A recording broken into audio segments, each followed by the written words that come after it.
नमस्कार, स्वागत आहे तुमचं सुषमाज किचनमध्ये। आज आपण उन्हाळा स्पेशल कैरी पण्याच्या 2 रेसिपी पाहणार आहोत। एक आहे कैरीचं झटपट इन्स्टंट असं कच्च्या कैरीचं पन्ह आणि दुसरं जे पन्ह बनवणार आहोत ते उकडलेल्या कैरीचं पन्ह। हे तयार केलेलं पन्ह तुम्ही फ्रीजमध्ये 3 ते 4 महिने पण स्टोअर करू शकता। रेसिपी अगदी सोपी आहे। रेसिपी शेवटपर्यंत बघा। रेसिपीला लाईक करा, चॅनलला सबस्क्राइब करा आणि बेल नोटिफिकेशन पण ऑलवर प्रेस करा। रेसिपीला सुरुवात करूया। कच्च्या कैरीचं पन्ह बनवण्यासाठी इथे मी 1 वाटी कैरीचा खीस घेतलेला आहे। तोतापुरी कैरी वापरलेली आहे कारण ही जरा कमी आंबट असते। याची साल काढून हा आपला खीस तयार करून घेतलेला आहे। कैरी स्वच्छ धुवून घ्यायची, याचे हे दोन्ही टोक काढून टाकायचे आणि साल काढायची। साल जर ठेवली तर कैरीचं पन्ह हे तुरट लागतं किंवा मग कडवट लागतं। आता हा 1 वाटी खीस आहे कैरीचा, तो मिक्सर जारमध्ये टाकून घ्यायचा आहे। अर्धी वाटी साखर घेतली। साखर ही तात्पुरती घेतलेली आहे, जसं कैरीचा आंबटपणा आहे त्या प्रमाणात आपण यामध्ये साखर वापरायची आहे। आता हे मिक्सरवरती आपल्याला बारीक करून घ्यायचे। मिक्सरवरती आपण हे या पद्धतीने काढून घेतलेलं आहे। शक्यतो कैरी ही चिरून न घेता खिसूनच घ्या पन्ह बनवताना, त्यामुळे काय होतं व्यवस्थित आता याचा खीस असं छान रवाळ हे मिश्रण तयार होतं। आता हे जे बनवलेलं कैरीचं मिश्रण आहे एका भांड्यामध्ये काढून घ्यायचंय। या कैरीच्या मिश्रणामध्ये आवश्यकतेनुसार पाणी वापरायचं। जसं तुम्हाला याचं आंबट गोड प्रमाण हवं त्या पद्धतीने पाण्याचं प्रमाण वापरायचं। पाण्याचं प्रमाण पाण्याचं आणि साखरेचं प्रमाण नाही सांगता येणार, कारण कैरी एखाद्या वेळेस जास्त आंबट किंवा मग जास्त गोडसर जर असू शकेल तर त्या प्रमाणात तुम्ही साखर आणि पाणी वापरायचे। आता हे मिक्स करून पाहूया। यामध्ये साधारण ज्या वाटीने आपण खीस घेतला आहे त्याच वाटीने 2 वाट्या मी पाणी टाकून घेतले। अर्धा चमचा वेलची पावडर टाकून घेतली। यामध्ये वेलची, जायफळ आणि सुंठ एकत्र करून घेतलेली ही पावडर आहे। चिमूटभर मीठ टाकायचे साधं आणि चिमूटभर काळं मीठ आणि व्यवस्थित हे मिक्स करून घ्यायचे। यामध्ये तुमच्याकडे जर केशर असेल तर ते पण तुम्ही टाकू शकता। मिक्सरमध्ये जेव्हा आपण कैरी काढतो ना तेव्हाच केशरच्या काड्या यामध्ये टाकायच्या, म्हणजे अगदी छान केशरी रंग येतो। आता याची टेस्ट पाहूया। याला साखर जर अजून लागत असेल तर ती टाकून घ्यायची। व्यवस्थित गोडसरपणा आलाय, बरोबर आपला 1 वाटी कैरीच्या खिसाला अर्धी वाटी साखर अगदी छान झालेली आहे। तयार केलेलं पन्ह आहे ना एका काचेच्या बरणीमध्ये भरून जर तुम्ही फ्रीजमध्ये ठेवलं तर 8 ते 10 दिवस छान राहतं। 2 आपण काचेचे ग्लास घेऊया आणि यामध्ये हे पन्ह ओतून घेऊया। हळदी कुंकाला चैत्र गौरीच्या आवर्जून पन्ह हे केलं जातं किंवा उन्हाळ्यामध्ये पिण्यासाठी पण शरीराला थंडावा देणारं हे कैरीचं पन्ह आहे। दोन्ही ग्लासमध्ये आपण हे पन्ह काढून घेतोय।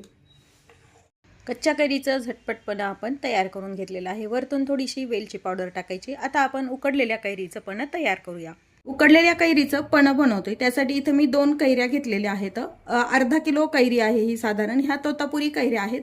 कैऱ्या बाजारातून आणल्यानंतर पाण्यात टाकून एक अर्धा तास ठेवायच्या आणि स्वच्छ धुवून घ्यायच्यात। पूर्ण याचा चीक वगैरे आणि माती काढून घ्यायची। तसे हे मी धुवून घेतलेल्या कैऱ्या आहेत।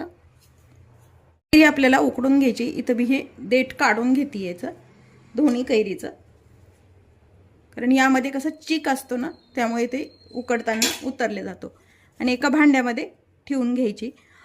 कैरीच्या भांड्यात पाणी अजिबात टाकायचं नाहीये, बिना पाण्याचीच आपल्याला ही कैरी छान उकडून घ्यायची आहे। मी कुकरमध्ये पाणी घेतलेलं आहे। ज्यामध्ये कैरी ठेवली आपण भांड्यामध्ये ते भांडं मी यामध्ये ठेवून घेतले।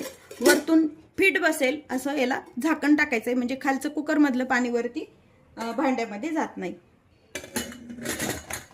झाकण लावून घ्यायचं कुकरचं झाकण लावून घेतलंय। इंडक्शन सुरू करायचं आणि साधारण कुकरच्या आपल्याला 3 शिट्ट्या करून घ्यायच्यात। जसं तुमच्या कुकरमध्ये वेळ लागतो त्याप्रमाणे शिट्टीचं प्रमाण लावून घ्यायचं। आता 3 शिट्ट्या करून घेऊया आणि पाहूया। कैरी आपण उकडून घेतली आहे, पूर्ण वाफ गेलेली आहे कुकरची। कुकर उघडून पाहूया। झाकण काढून घ्यायचं। सुरीनं कैरी व्यवस्थित आपली छान उकडल्या गेलेली आहे। तर भांडं हे बाहेर काढून घेऊया।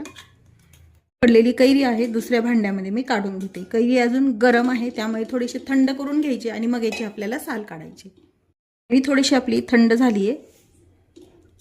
यातली कोय काढून घ्यायची बाजूला।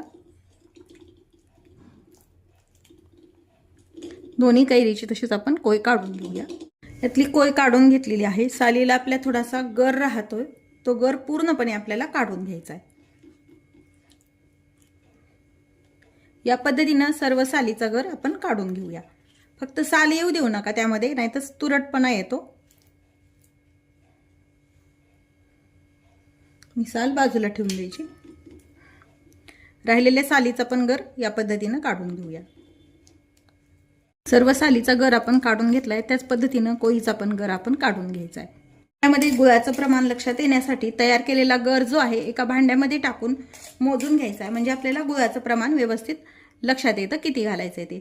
जेवढा गर आहे तेवढाच गुळ वापरायचा आहे। साधारण ही तोतापुरी कैरी असल्यामुळे तेवढाच गुळ याला बास होतो। जर किंवा कैरीच्या आंबट प्रमाणे गुळ वापरायचा आहे, पण शक्यतो या प्रमाणामध्ये गुळ आपला बरोबर होतो। या डब्याला थोडंसं कमी आहे आपला हा गर, पण आपण हा डब्बा भरूनच गुळ यासाठी वापरणार आहोत। पुन्हा यामध्ये हा जो गर आहे तो काढून घेऊया। गुळ आपल्याला मोजून घ्यायचा आहे। साधारण चिरून घेतलेला गुळ आहे हा।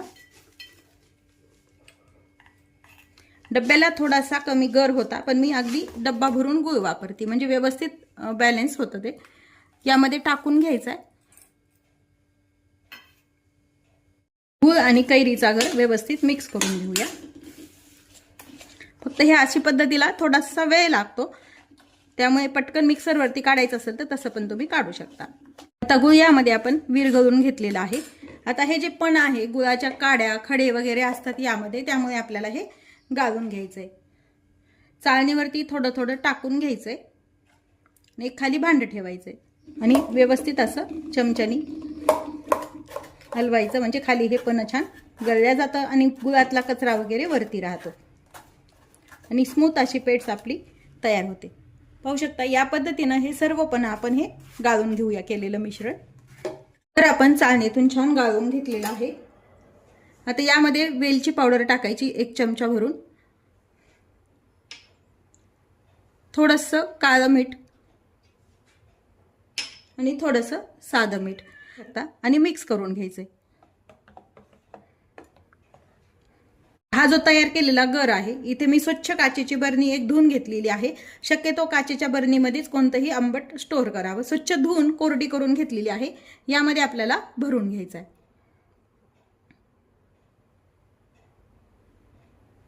सर्व गर असाच आपण काचेच्या बरणीत भरून घेऊया।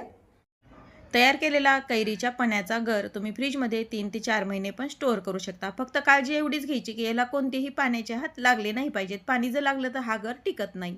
या तयार मिश्रणाचं पण कसं बनवायचं ते पाहूया इन्स्टंट आपण हे तयार करून ठेवल्यानंतर। 1 चमचा गर घ्यायचा आहे, एका ग्लासमध्ये टाकून घ्यायचा आहे। अशा आपण 2 ग्लास तयार करतोय, म्हणून 2 ग्लासमध्ये 2 चमचा मी कैरीचा गर टाकून घेतेय। यामध्ये एकदम थंड पाणी टाकून घ्यायचे, मिक्स करून घ्यायचं। पाण्यामध्ये छान विरघळून घ्यायचं हे टाकलेलं गर जो आहे तो। छान मिक्स करून घेतलंय आपण हे पाण्यामध्ये टाकून। यामध्ये तुम्ही पुदिना वगैरे टाकायचा असेल तर तो पण तुम्ही टाकू शकता वरतून।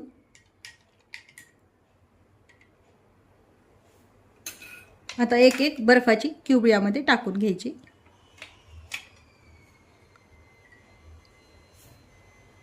उकडलेल्या कैरीचं पन्याचं प्रीमिक्स आपण कसं करायचं ते पण पाहिलं आहे आणि त्यापासून आपण कैरीचं पण करून घेतलेलं आहे। स्पेशल कच्च्या कैरीचं पण आणि उकडलेल्या कैरीचं पण दोन्ही रेसिपी आपल्या तयार आहेत।